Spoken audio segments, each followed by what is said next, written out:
قال أخبرنا عبد الله أخبرنا معمر عن الزهري قال حدثني عبد الله بن أبي بكر بن حزم عن عروة عن عائشة رضي الله عنها قالت: دخلت امرأة معها ابنتان لها تسأل، فلم تجد عندي شيئا غير تمرة، فأعطيتها إياها، فقسمتها بين ابنتيها ولم تأكل منها، ثم قامت فخرجت. فدخل النبي صلى الله عليه وسلم علينا فأخبرته، فقال: من ابتلي من هذه البنات بشيء كن له سترا من النار. अब्दुल्लाह बिन अबी बकर बिन हाजिम ने बयान किया, उनसे उर्वा बिन ज़ुबैर ने और उनसे आयशा रदी अल्लाह अन्हा ने कि एक औरत अपनी 2 बच्चियों को लिए मांगती हुई आई। मेरे पास एक खजूर के सिवा उस वक्त और कुछ न था। मैंने वही दे दी।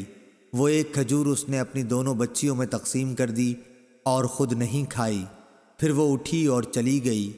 इसके बाद नबी करीम सल्लल्लाहु अलैहि वसल्लम तशरीफ़ लाए तो मैंने आपसे उसका हाल बयान किया। आपने फरमाया कि जिसने उन बच्चियों की वजह से ख़ुद को मामूली सी भी तकलीफ़ में डाला तो बच्चियां उसके लिए दोज़ख से बचाव के लिए आड़ बन जाएंगी। सही बुखारी हदीस नंबर 1418।